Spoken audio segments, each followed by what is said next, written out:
Amigos de Ricardo TV, ¿qué tal? ¿Cómo están? Bienvenidos a una sección más de noticias. Hoy estamos a 8 de abril del año 2023. Yo soy Ricardo Ríos Contreras y te saludo con todo el gusto del mundo. Déjame decirte que hoy estaremos tocando o desfragmentando una entrevista que diera el doctor Guillermo Adame Calderón, que por cierto publicara incluso él mismo en sus redes sociales. Aquí lo estamos viendo. Invitando a que la gente lo viera. Esta es una entrevista en vivo que hizo el reportero Iván Soto en sus redes sociales, Iván Soto en Facebook o en Vivo Durango también en Facebook. Y esto ocurrió el 6 y la quiero desfragmentar porque se dijeron cosas muy interesantes, ¿no? Desde por qué le dicen el gato, si le molesta que le digan el gato, el asunto de la aprehensión de que fue víctima, los cargos que se le imputaron, por qué, cómo va a proceder con los maestros faltistas, y en fin, todo un tema que me parece sumamente interesante. Pero vamos a empezar justamente por eso, por el tema de su aprehensión. ¿Por qué se dio, cuándo se dio y cómo ocurrió? Fue un caso jurídicamente de lo más burdo, de tontos, así. Porque yo había implementado en el colegio de bachilleres un programa llamado Only the Best, solo los mejores, sí, que era un programa de inglés, donde en el colegio de bachilleres todos los alumnos, el 100% de los alumnos, sus clases eran de lunes a sábado, Iván. Era de lunes a viernes sus clases normales y los sábados llevaban 4 horas de inglés. Pues donde, el día que me detienen, me doy cuenta que la acusación es que dicen ellos que el programa de inglés jamás existió. Que nunca nadie, o sea, 18,000 alumnos nunca fueron a clases. Más de 400 docentes de inglés nunca participaron en el programa. Esa cosa no existió, ¿sí? Y por lo tanto, decían ellos de dónde quedó el dinero de ese programa. Un programa público, que aquí lo puedo decir a todo tu auditorio, miles de alumnos hoy lo conocen y lo saben. No lo pueden borrar. O sea, no se puede ser tan cochino, ¿sí? Como lo hicieron estas personas, fincando una responsabilidad en algo que sabían ellos que era totalmente, que existía pues el programa de inglés. Fue público, Jorge Herrera Caldera lo presumía en muchos lados, el colegio de bachilleres en ese tiempo era el primer lugar nacional de academia en el país. No puedes borrar eso en un plumazo, nada más por desquitarte de alguien que te es incómodo para la política. Pues en el momento en que me agarran, estaba llevando una campaña en Oaxaca, de un diputado federal, bajo del avión, llego a mi casa, sí, me habla mi esposa, me dice, oye, ve por mi hija a tal fraccionamiento, está con una amiguita jugando, tomo la camioneta y salgo, voy por mi hija y en ese momento me detienen. ¿Sabes cómo civiles, son cuando eran civiles, en carros sin placas, sin orden de aprehensión, sin nada? Lo primero que hacen es que me arrebatan el teléfono, a mi hija le arrebatan el teléfono de su mano. No, una vil cochinada. En la historia de Durango, de todos los juicios, solo el de Rafael Herrera Piedra y el mío se hicieron con un juez a medianoche. Conmigo me inician el juicio a las 12 de la noche y me dejan en paz casi hasta las 5 de la mañana. Lo mismo que hicieron con Rafael. Se le acusó pues de haber desviado recursos de un programa que se llamaba Only the Best, solo los mejores, en el colegio de bachilleres. Dice que bueno, pues que era imposible que esto fuera verdad porque bueno, pues ahí estaban todos los alumnos, todos los docentes, y el dinero invertido en eso.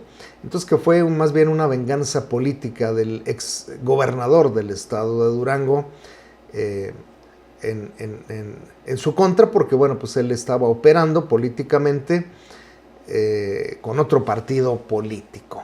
Tocaron el tema también del ex secretario de Educación, su antecesor, y vamos a ver justamente qué es lo que decía el 6 de marzo. Escuchémoslo. Mira, Iván, yo lo comenté. A mí yo ya hice lo que me tocaba. Llegué a la secretaría, revisé la entrega-recepción, chequé una serie de denuncias que estuvieron llegando de los propios trabajadores, de la gente, de muchas cosas que se dieron, y pude recopilar 22 casos donde existe duda de mal uso de recursos, de abuso de cosas, de falta de procedimientos. Los conjunté todos y los entregué en Contraloría y los entregué en la Fiscalía Anticorrupción. El resultado que de ahí emane ya no está en mis manos. Ya cada quien que enfrente lo que tenga que enfrentar, de acuerdo a las pruebas que haya. Ya para esta fecha, 6 de marzo, manejaba que había 2 carpetas perfectamente fundamentadas, donde había una serie de irregularidades, o que él consideraba irregularidades, los entregó en las instancias correspondientes, y bueno, pues estarán esperando los resolutivos que de ahí emanen, y se tomen cartas en el asunto o no, dependiendo del sustento y de los argumentos que haya presentado. Otro tema que tocaron fue el de el sueldo del ex secretario de Educación. Se rumoraba que eran 300,000 y él aquí lo aclara perfectamente. Escuchemos cuánto ganaba en realidad. No, 214,000 pesos mensuales, que es casi el triple de lo que gano yo hoy. Pues es lo que te digo, son las facultades de cada quien. Él, como todo mundo, pues, tiene derecho a una plaza. La plaza está topada, esa no las podemos estar inventando. Y todo lo demás es si había compensación. Y las compensaciones... ¿Cuántas plazas pues, al final se asignó a sí mismo Rubén Calderón? No que yo sepa de ello, más bien era una compensación alta. Bueno, ganaba 214,000 pesos porque recibía una compensación alta. ¿Qué es una compensación? Bueno, esta se la dan a los trabajadores que desarrollan bien su trabajo, se quedan horas extras, son competitivos, son competentes, son proactivos, pero bueno, hay de compensaciones a compensaciones. Los seres humanos normales reciben entre 5 o 10 mil pesos de compensación. Él recibía una muy buena cantidad de dinero, aunque él siempre dijo, yo lo devengo, yo lo trabajo, así es que no hay ningún problema. Pero bueno, ya sabemos que él tenía su base, pero que recibía una alta compensación. Y otro tema que tocaron que es interesante es cómo hasta el último día le exprimieron lo que pudieron a la Secretaría de Educación. Vamos a escuchar esto. Oye, un contrato de 8 millones de pesos para que una empresa venga a asesorarte en la entrega-recepción, cuando la entrega-recepción está a cargo de la Contraloría del Estado. 8 millones de pesos a una empresa para que los asesorara para hacer el proceso de entrega-recepción. 8 millones de pesos. Imagínense nada más. Por razones obvias, todo este proceso lo debería de llevar Contraloría del Estado. Entonces, bueno, pues esta es otra irregularidad. ¿Por qué pagar 8 millones si lo puede hacer la Contraloría gratis? Pero ahí no para la cosa. Escuchemos. Pues, y así como esa, te puedo decir muchas cosas. Un sistema de recursos humanos que cobraron en 20 millones de pesos que jamás existió. Unos termómetros que apenas llegaron y al siguiente día no servían, con casi 5 veces más su costo. Entonces, sí hay tema. Sí, escucharon bien, 20 millones de pesos por un software, un sistema para recursos humanos. Imagínome yo que es para cuando tú vas y solicitas una constancia, se genere, te busquen en la base de datos, aparezcas con todos tus datos y pues te la den. O bien... en teoría, me supongo yo, esto me lo estoy imaginando yo, para tener un control de los 33,000 o 40,000 trabajadores de la educación en todos los niveles y para que no te estén solicitando constancia, la misma secretaría, de que trabajas en secretaría. Bueno, es un programa ficticio que costó 20 millones de pesos. Por otro lado, los termómetros, estos que repartieron en las escuelas cuando la pandemia, que llegaron 2, 3, 5, 10 si te iba bien en cada institución y que el siguiente día ya no servían a un sobrecosto que el mismo doctor Guillermo Adame Calderón nos está mencionando. ¿Y qué otras cosas había? Pues estas. Pero lo más cruento, lo más cruel es lo que le tomaron a los trabajadores. O sea, les quitaron el pago de sus muebles, de su recámara, de su refrigerador, le descontaron eso y no lo entregaron a la mueblería y hoy el trabajador sigue debiendo. Se robaron las cuotas sindicales del CENTE, se llevaron los seguros de vida, no los pagaron, pero al trabajador sí le descontaban. Eso está muy grave, no lo había visto yo en ningún gobierno, Iván. Esa situación es gravísima y pues ahí está todo en esos 22 casos que te digo que yo recopilé, hice y entregué donde lo debería entregar.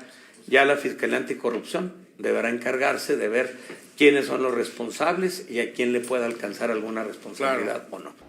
Pues sí, toca el tema del abuso de confianza que hizo este gobierno, bueno, el gobierno anterior del estado de Durango con los trabajadores de la educación.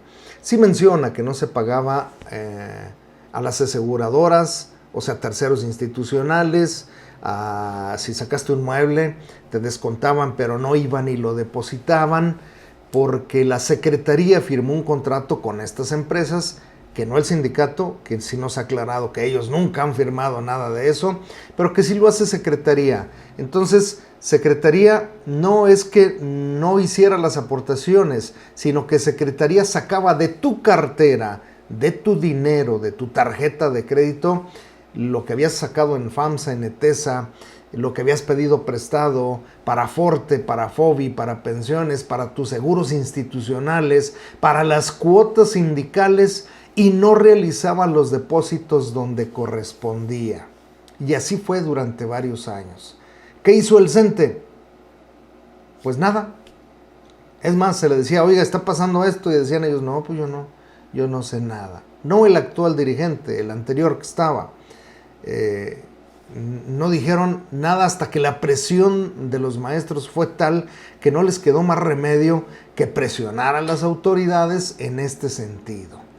Pero bueno, qué bueno que el doctor Guillermo Adame Calderón es consciente de que esta situación ocurrió y que además ellos, aunque no hayan sido los responsables, pues al estar al frente hoy de esta institución, que es la Secretaría de Educación y el gobierno del estado de Durango, tendrán que entrarle sí a la solución. Y ojalá que sea una solución rápida y expedita, porque lo más grave del caso no es que ya nos hayan descontado, sino que hay compañeros que pidieron un préstamo, sacaron un mueble, sacaron un carro, o fallecieron sus familiares y pues no les han dado los seguros o les siguen descontando, y así por 2 o 3 años.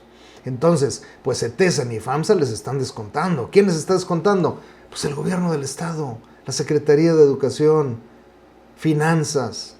Yo creo, señores líderes sindicales, que ya deberían de estar platicando con el doctor Guillermo Adame Calderón, con el gobernador del estado de Durango, para que dejen de hacer estos descuentos a los compañeros que ya han pagado lo que les correspondía pagar en el tiempo que pactaron, y que además les siguen descontando, y que además las empresas los están agobiando con todos los días llamadas o visitas o amenazas de embargo.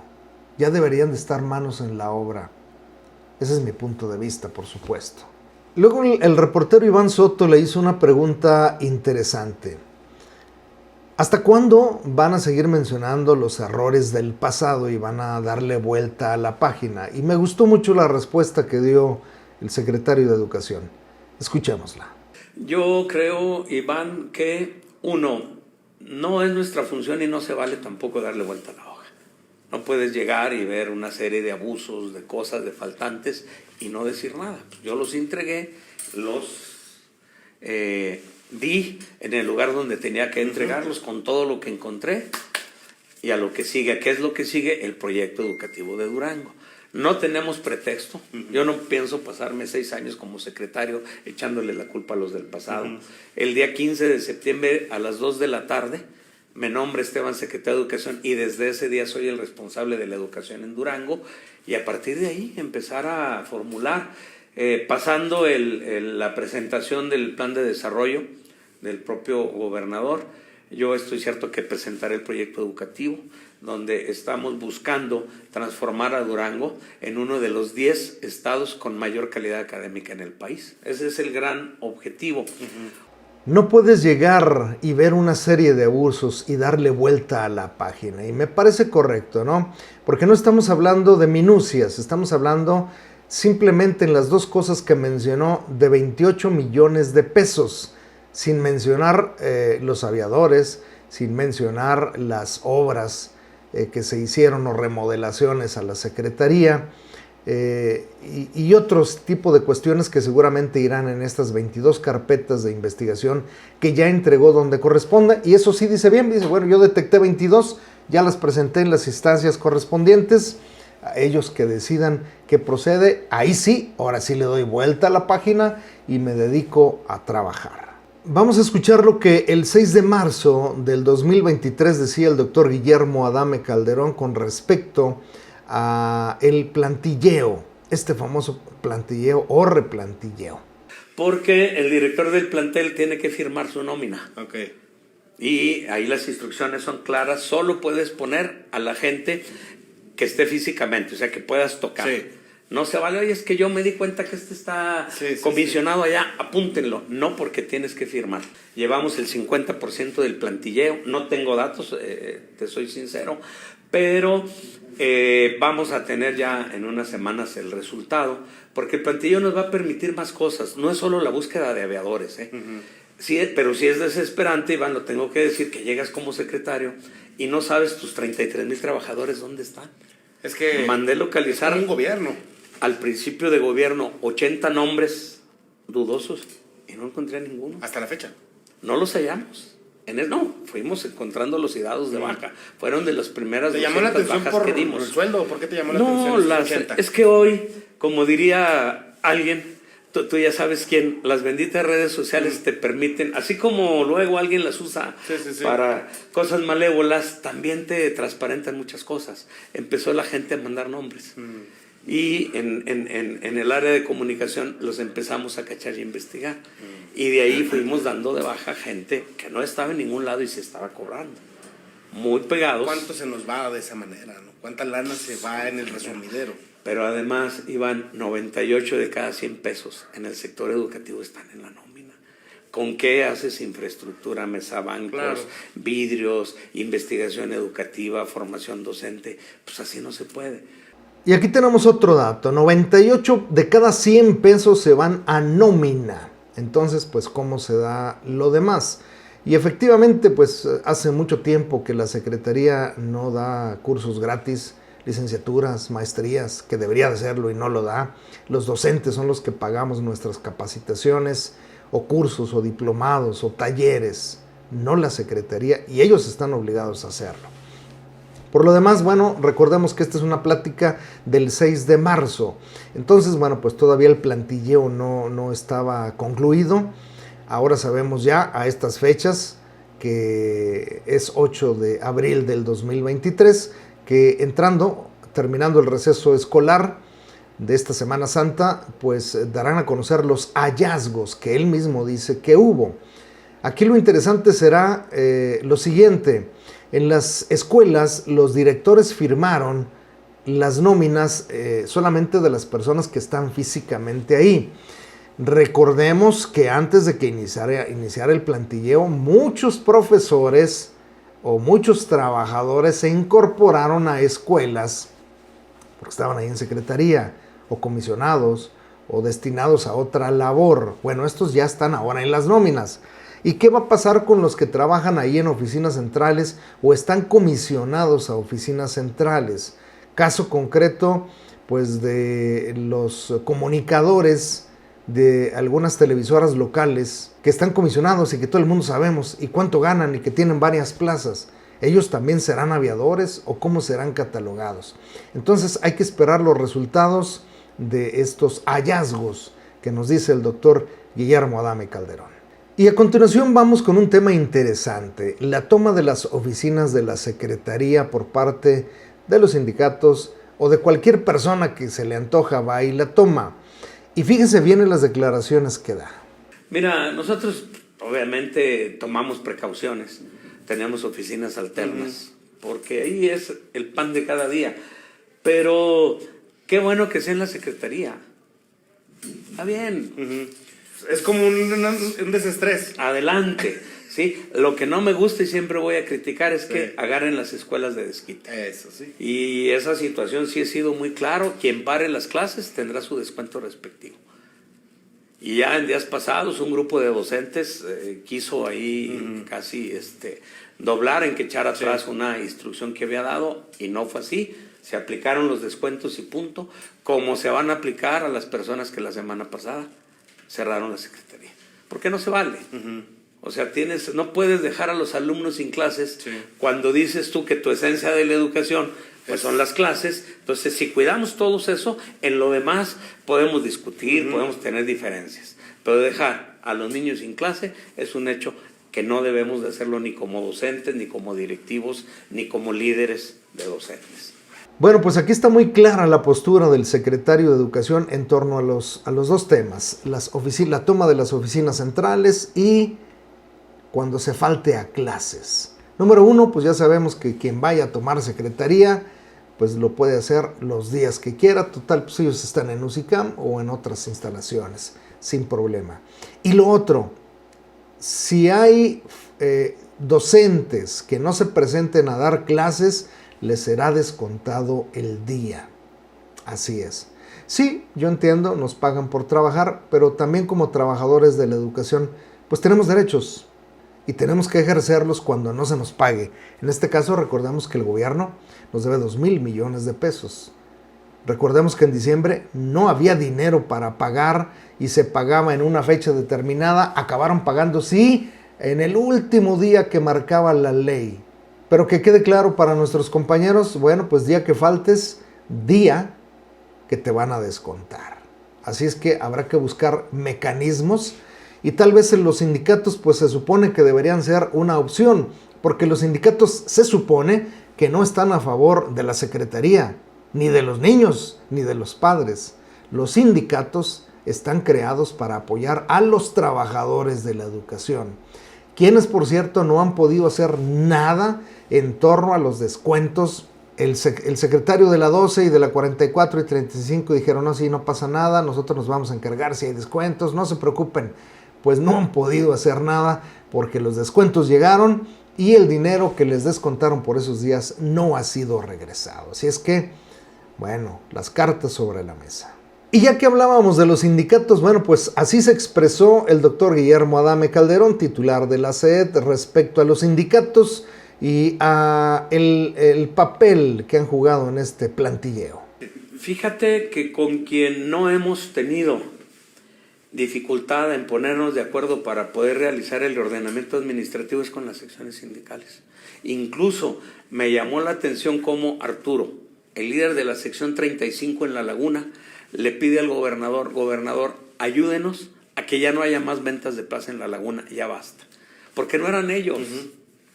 O sea, había otra, que en La Laguna hay una investigación fuerte en venta de plazas, pero aquí mismo los líderes sindicales están con el reordenamiento, porque sí le hace falta, es que el reordenamiento no es solo el plantilleo, nos va a permitir acomodar a los docentes, a los trabajadores, a los intendentes, a los veladores, donde los necesitemos. Te pongo un ejemplo, el secretario de Educación tiene 2,000 trabajadores en sus oficinas. Ah, caray. Y no podemos. La Secretaría de Educación puede funcionar con 1,000. Sí, son muchas actividades, sí, hay mucho, pero ¿por qué? Hay muchos favores. Eran favores, el pasado, el hecho de estar en una oficina pues más comodito, de no ir a agarrar el Dicen gis que a veces. todas las amantes de los políticos acaban ahí, ¿sí es cierto? Pues casi. No sé si todas, pero algunas sí. Entonces, sí es necesario, por ejemplo, faltan en las escuelas a lo mejor veladores, intendentes, maestros de música y todo. Y si tenemos perfiles ahí hay que redistribuirlos. Realmente lo que es pegado a la docencia, pues son más de 20,000 trabajadores. Pero sí están frente a grupo. Frente a grupo, sí. Y hay otros que tenemos que darle soporte a las actividades del docente, que es ahí yo lo que peleo. Primero las escuelas, después las oficinas. Cuando entendamos que no nos falten maestros en las escuelas, que no nos falten personal en las escuelas, entonces ya podemos, pero no primero las oficinas, claro, y menos las del secretario, por encima de los propios planteles. Y aquí viene otro tema interesante, ¿no? Primero dice, bueno, pues con los que menos hemos batallado es con los líderes sindicales, con la cúpula sindical, porque ellos están muy de acuerdo con el plantilleo. Y de hecho, pues todos los que trabajamos frente a grupo, pues la verdad es que no tenemos ninguna preocupación, ningún empacho en que nos revisen lo que nos tengan que revisar. No hay problema. Y menciona otra cosa interesante, el plantilleo no solamente es para detectar aviadores, sino para acomodar a la gente donde haga falta. Mientras que los líderes sindicales dicen no se va a mover nadie a menos de que así lo quiera y decida cambiarse. Entonces hay dos posturas completamente diferentes, muy diferentes. El secretario dice se van a mover a donde hagan falta. Es decir, yo aquí tengo, no sé, 2,000 trabajadores, me sobran 1,000, los voy a acomodar donde hagan falta. ¿Y dónde hacen falta? Pues no en Durango, hacen falta en la sierra, a donde el UCICAM no ha mandado gente a trabajar y ha dejado todo este ciclo escolar sin grupo. Entonces, bueno, hay dos muy distintas posturas. El sindicato dice no se va a mover nadie, el secretario de Educación dice se van a mandar a donde hagan falta. Entonces, pues aquí viene otro dilema y otro problema que a ver cómo afronta el Sindicato Nacional de Trabajadores de la Educación, que repito, su único motivo de ser es la defensa de los trabajadores de la educación. Sigamos escuchando este tema del acomodo que va a haber en este plantilleo, entrando de vacaciones o en el próximo ciclo escolar, con estos 1,000 trabajadores que dice el secretario le sobran ahí en oficinas centrales. Lo reviso, pero lo comento, la Secretaría tiene 3 años sin becas. Pasaron ese dinero a gastarlo en otra cosa. No es solo eso, o sea, durante 3 años no hubo becas.